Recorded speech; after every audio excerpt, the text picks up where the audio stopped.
And then if you then to look at the perspective of each of these reviewers, it's like you can see how some people are coming at it from the side, some are coming from the software side.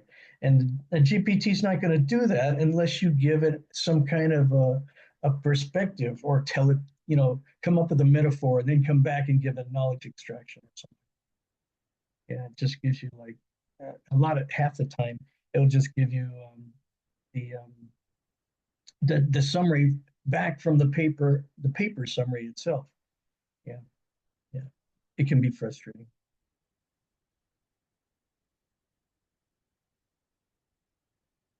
Let's see. Any other comments? Yeah, in the future, if I see that the open review has anything available on a paper that we're going through, I'll make sure everybody gets that so they have time to go through it and get some additional perspectives. Yeah, but that's pretty good. Yeah, and they have back and forth with the reviewers as well, so Yes, it's right, interesting. right.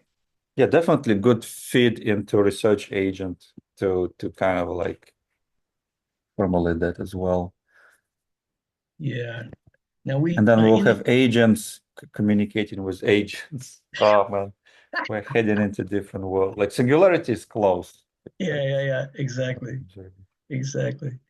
Yeah, it gets more and more complicated. I don't know if you've had a chance to run the DeepSeek yet, or any of the new Chinese models.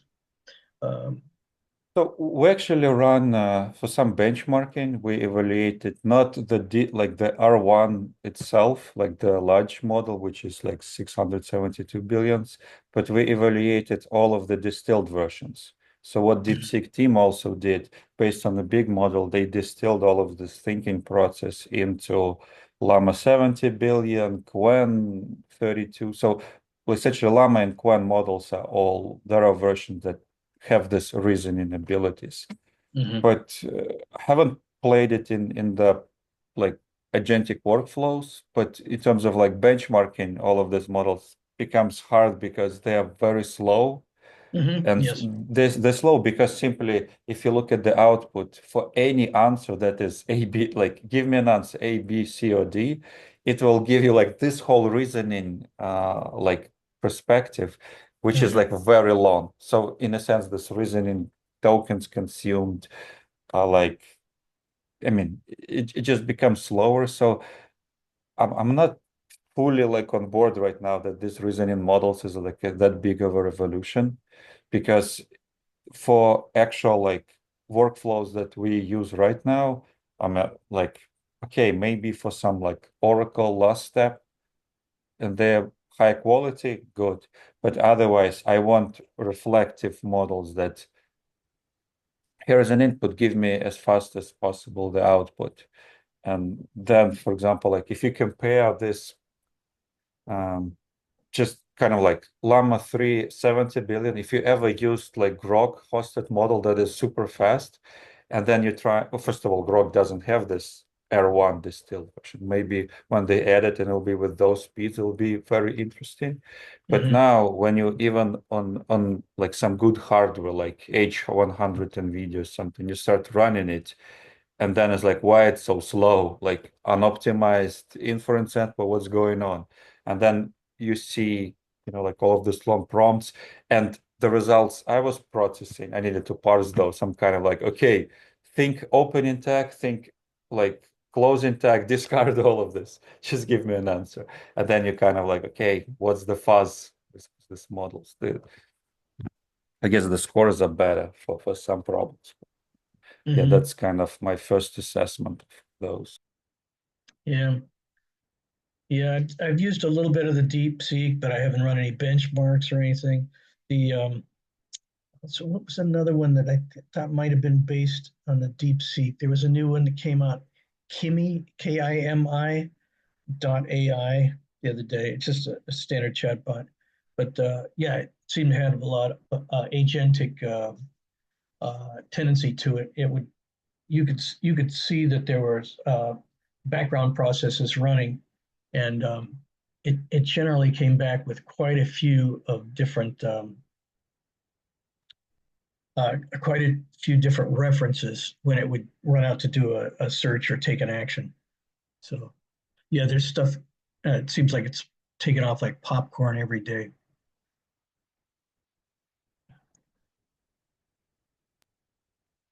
Okay. Any other humans like a comment? Let's So see. let's maybe dive deep into like the paper discussion because like reviews are like some good discussion. I skimmed through it, but the paper itself, I found very interesting because I was actually while I was working at Google, so one of the project was kind of like similar, like related to this.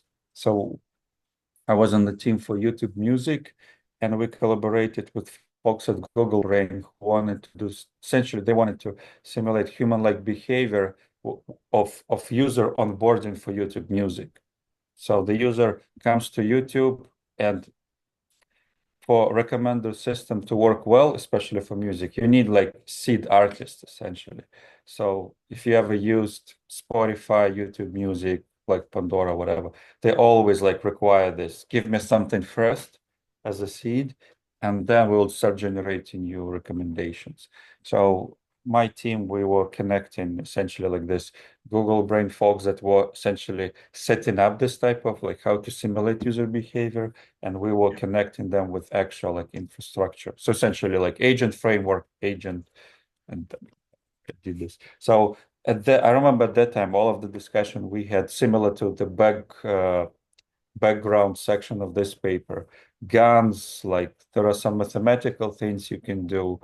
I think, for example, like we tried what it's called, um, Markov chain approach. So you can kind of like with just Yeah. pure math simulate very like human liking like behavior, especially for a given like closed system when there are specific actions.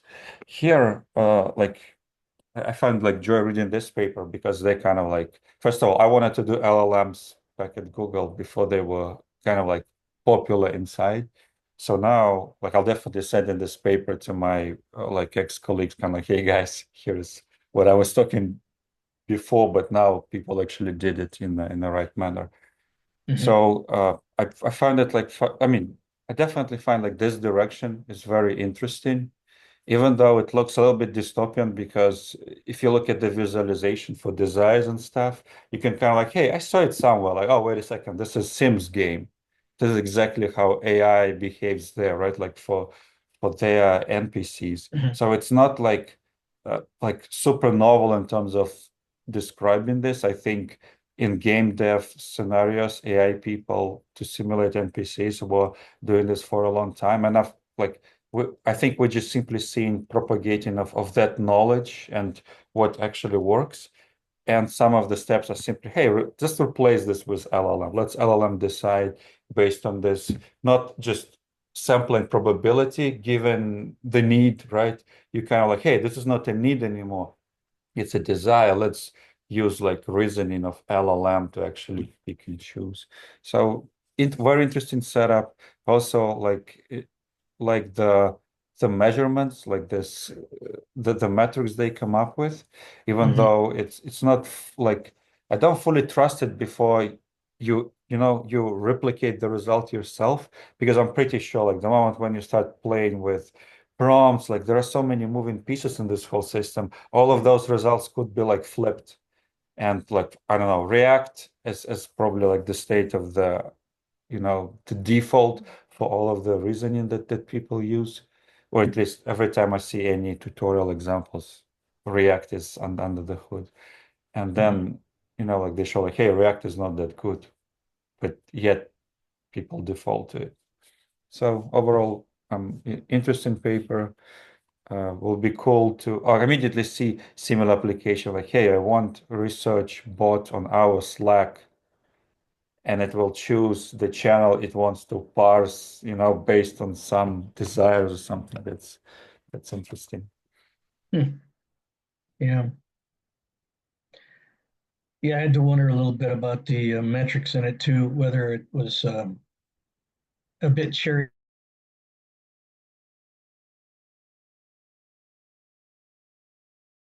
paper, but I've gone through quite a few of them. And oh dear, looks like I have unstable internet. Can you see me, Anton?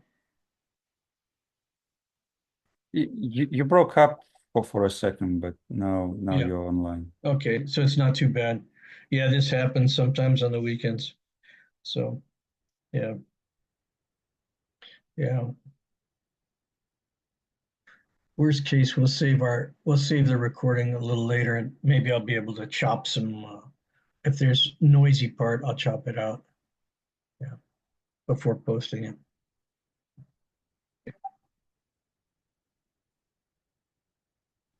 So Roman and Siddhartha, did you have anything you wanted to add?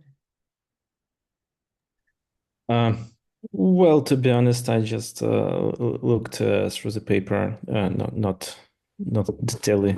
Uh, haven't read it with a full attention, so nothing to add at my side from for now. But what I was thinking actually that it's interesting to apply to some kind of zebra puzzles. Um, that would be this. I mean, the approach that they suggest with this. This is how they call it, um, desire-driven framework to apply it for solving the zebra puzzles. Hmm.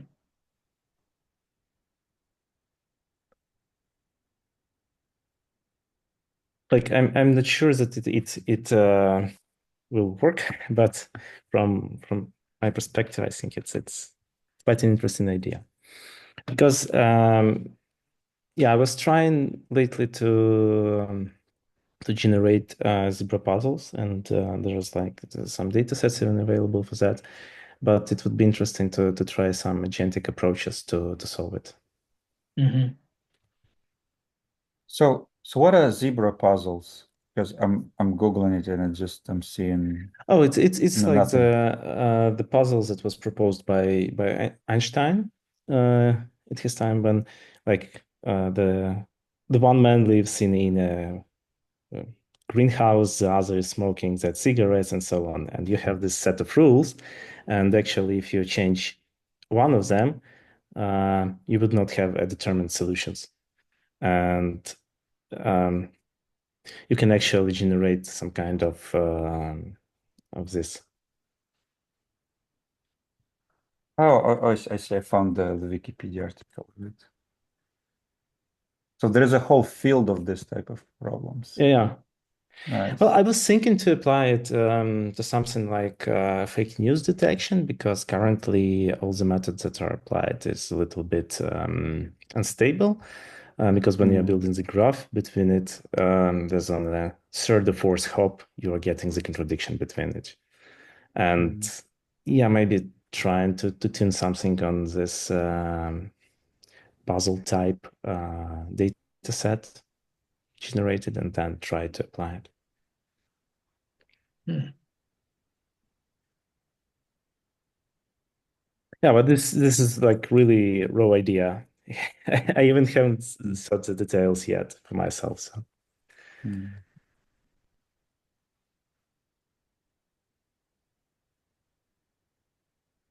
Well, it'd certainly be something to explore, wouldn't it? Thanks for sharing that, Anton.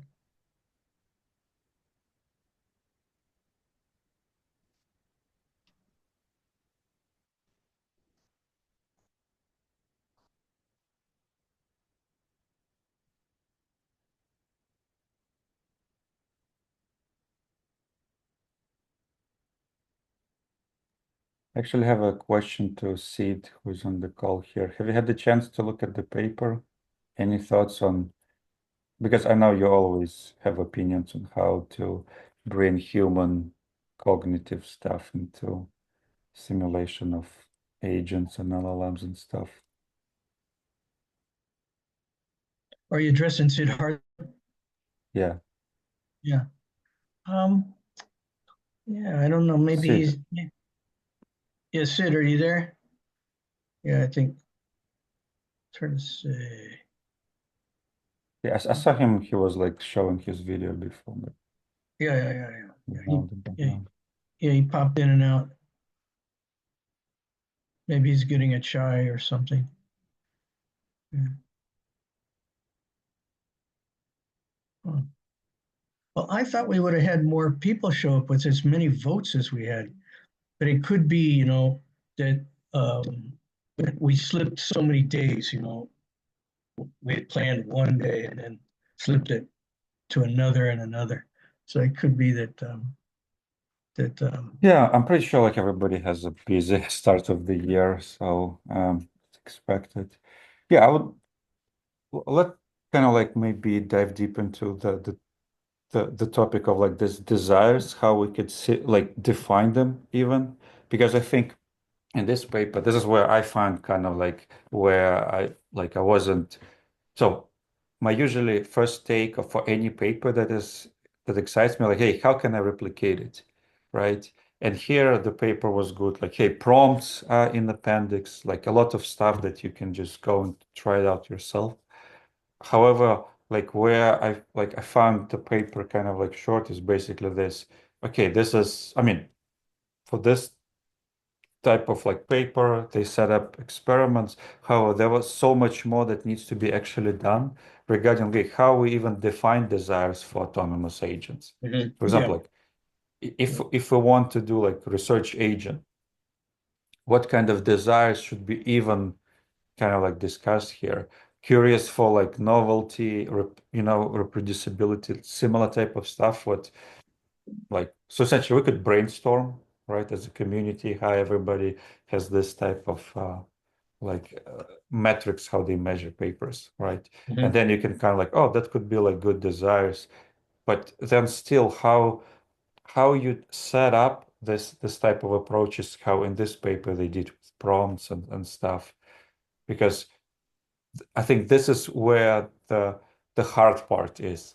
It's not, hey, here's the framework, let's do desire driven. Here is for this specific experiment, it shows better results than simple not deterministic, but this react approach. But then you're kind of like, okay, but how do I do for my specific use case? Efficient set of desires that won't detract from the actual goal. Because I think one of the things when we try to build our like digital clones is we want to remove some of the desires that, pollute human thinking essentially, right?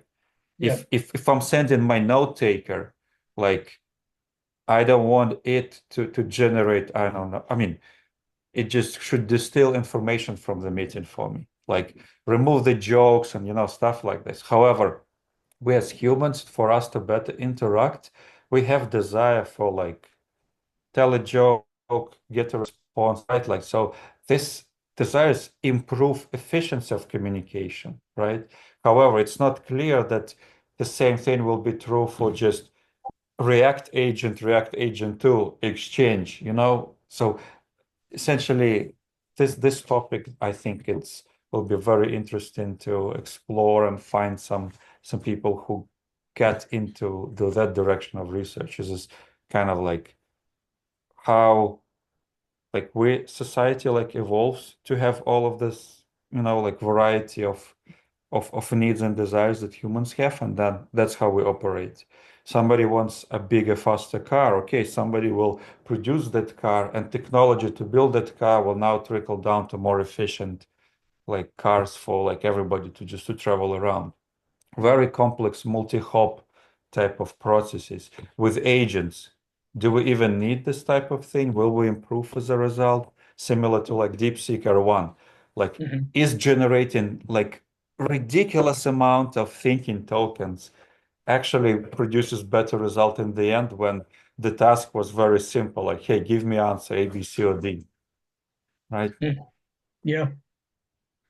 That's funny. Well, I know you're going to say, say Star Trek, but that was one of the things that was always fascinating with like the Android interfaces and stuff like that, data in Star Trek, and even Dr. Spock, or Mr. Spock, right?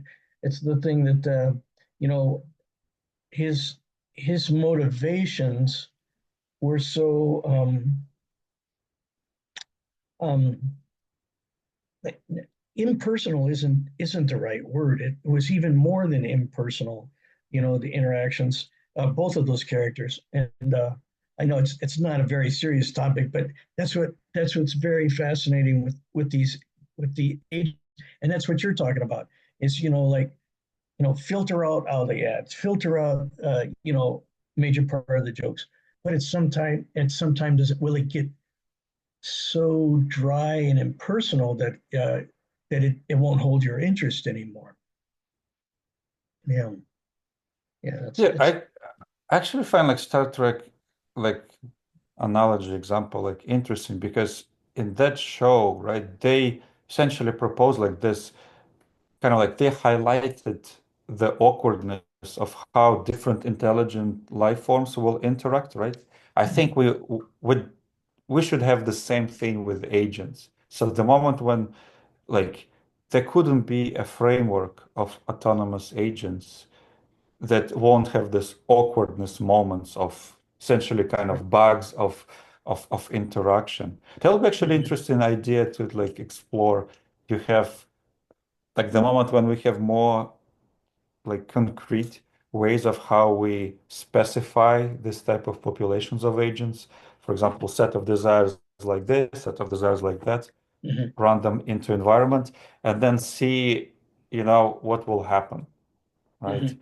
Like all of the friction between agents should happen. I think that will be a cool, interesting, like to study. Yeah, it makes it much more complicated when you start to put those desires in there. I mean, I've built some agentic pieces that are panel of experts, basically, where, one is an expert on VHDL code, one is an expert in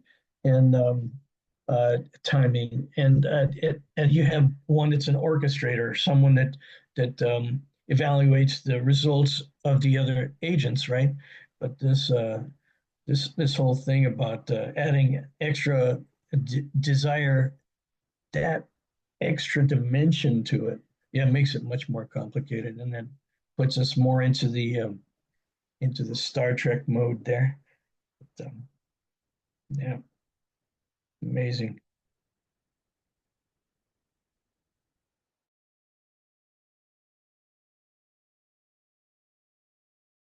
Or are you working in a particular um, uh, user interface? Oh, I'm cutting in and out again. It looks like. Yeah, good now. Okay, good. Yeah. So you're not working with LangChain, or what? Are you working with any of the other um, frameworks right now for agentic? Now, right now, my main work is related to like LLMs, like on the level of LLMs, weights and how to run those weights, like on different hardware or train those weights. So unfortunately, like I kind of like slipped out from this. So I like last time I was diving deep into this was when Baby AGI, Auto GPT, all of Right, that wave, right? right, Now in this right. paper they mention a few other ones, I guess some new frameworks there. Yep. The same thing was like what like LangChain, Llama Index. I actually haven't heard about Llama Index in a while for some reason.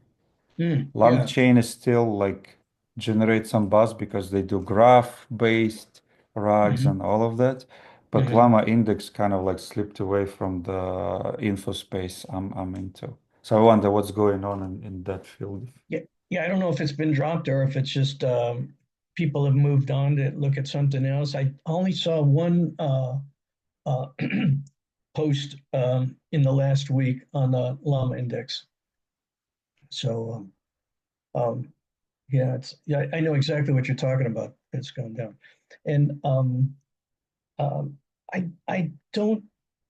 I think you're not a fan of X, right, or Twitter. You don't Uh, go on this. You don't I, waste your time on social media.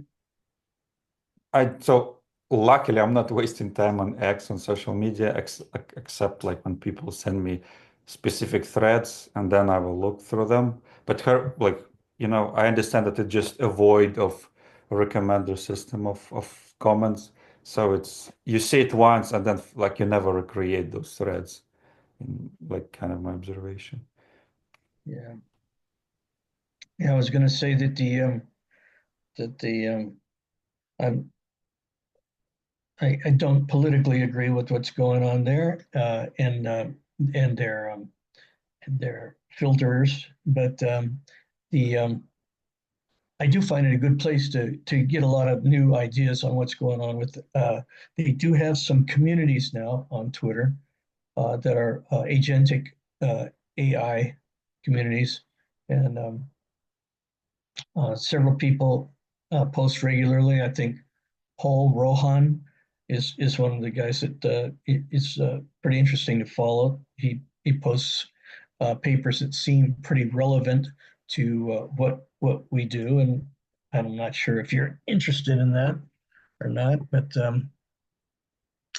I can in the future I could actually post people that might be worth following, and I would not post people that are a waste of time. You know what I mean? There's folks that are just they just love to troll, and it's better just to eliminate that every time you bump into it, just block it, block it, block it, one after another. So Well, there is I like so speaking of community dynamics, I like at least a year ago it was definitely like a major thing was two camps, essentially like for acceleration, like hey, we need to go to that's right. singularity as fast as possible. Versus like, hey, we need to be careful, and it was literally like a political issue projected into something that was like, and at that time I found it funny because we were still so far away from all of this. And now Right. with this reasoning type of LLMs, you kind of like, okay, maybe now we need to talk about this. But people already spent so much time a year ago in flame wars about Yes. this. So now it's not an issue anymore. So I Mhm. wonder if it's just a strategy as well, kind of like, hey, people will be agitated about this AGI thing. Let's preemptively do more like dumpster five conversations so people just get zoned out from it. And then when the right AGI comes in, we just slowly slipping in into the system. So I wonder, like I have this conspiracy theory in me too, just kind of like, hey, somebody who orchestrates everything, they definitely know that you can't just, hey, singularity is here, let's go. If singularity happens, that AGI should kind of like, oh, wait a second, humans are dumb, we need to slowly fill in R1, R2, GPT-5, 6. You need like slowly build up the momentum of adoption. Mhm. Interesting. So when everybody else's perspective is that they're small bricks building up towards AGI, and you're saying that it would be an AGI would last longer if it actually orchestrated something like this rather than Yeah. actually just all of a sudden the Terminator shows up at your house. Yeah. Well, right now we have a flip a switch, right? We're kind of like, hey, we stop building more data centers. And that's it. AGI will be crippled, right? Versus we're kind of like, hey, we have this model now, it generates so many thinking tokens, we just need more like faster like chips. Yeah, let's build for it because it's better for some math problems that needs this reasoning. Okay, we do all of this, and then at some point we're like, hey, we have so much compute power, what do we do with it? And at that time, like Switch is fully automated, like AI controlled. Humans are cut out from the supply of everything, and then kind of like, hey, we and now we live in a matrix in our world where kind of like, oh, you don't like how the like real world operates? Go connect to Matrix with game dev environment where everything is perfect. Exactly. Sora simulated, NPCs already have this desire-driven framework. It's you can see that all of the small steps we do and take any like dark dystopia movie. We have all of the pieces already. It just assembling them together is different story. That's why it's like I think we live in fascinating times that anybody could, combine the components in the right mix and be like a winner. Yeah. That's interesting. But actually, don't you think that if the AGI would exist, it would try to replicate it into some kind of biological thing? Because living only inside of a computer is quite vulnerable for it. Because there may be some disaster happen, and I don't know, the everything will be burned out or something like that. Yeah, So that's a good point. Why if all of a sudden Tesla and all of other techno, avant-garde companies kind of go back to doing humanoid robots again? Every time we have some technological advancement, forefront companies kind of like, hey, we're doing humanoid robots. Like why? Like this hype wave of AI, AGI, like this, always close by will be humanoid robots. Maybe there is something to it, to your idea, Roman. yeah, maybe. Huh. That's interesting. Yeah. It's like, well, yeah. There is the theory of distraction that we're seeing a lot of in the United States right now, where every time a certain political person has a setback, he waves his hands over here. Oh, I want to take over. We're going to take over Iceland. Canada is going to be our 52nd state, et cetera, et cetera. You know, and to distract people from looking behind the curtain. You know what I mean? And I think that's what you're saying. You'll always get people's attention with the humanoid robot work, right? I mean, yeah, you keep people's attention a little bit with the self-driving vehicle or something like that, while AGI is building up here, right? Yeah, I see what you're saying is you pull the curtain of the humanized robot in front, and then eh, nobody's looking anymore. Okay, pull the you don't need that curtain anymore. Yeah, curious. Yeah. Hi, I've got this is Siddhartha. Hi, I came a bit in late, but I just want a question. Like, instead of focusing on the human thing, we can also start with animals. Their motivation and everything. So, I would assume that if AI is evolving and it is becoming more and more so-called human, it would start by becoming a bit more like an animal, right? Like a ant or a rat or something like that. And then how does that correlate? Like pulling that curtain away. I mean, I don't think we understand animals and their motivations very well either. So, Yeah, this is actually why I don't know, have you heard or not before, Sid, but I had a question exactly related to this because it's related to a paper with desires and etc. Right. And yeah, I actually agree. Like for some reason with AGI talks, we always jump to simulate human behavior, but in reality, we want to simulate first like insect colonies. This is what I think React, like this more or less like default frameworks of building agents are closer to. Because if you look at the colony of ants, they all have this same kind of desire and thing like, hey, I want to go there and grab something, right? And bring it back to the hive. And then if like I recently had ant infestation, so I was observing a lot of ants.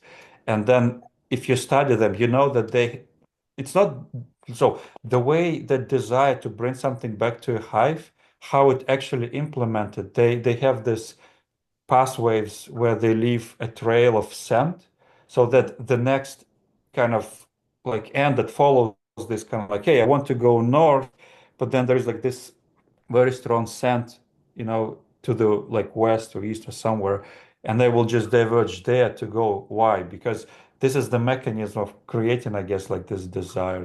So through scent, you can like the colony influences the behavior, right? So I think something like this to simulate with from this desire framework perspective, like first, if you can simulate colony of ants reliably, and what I mean by like simulate well and reliably is when you have an agent do something, go research, read papers, produce a result.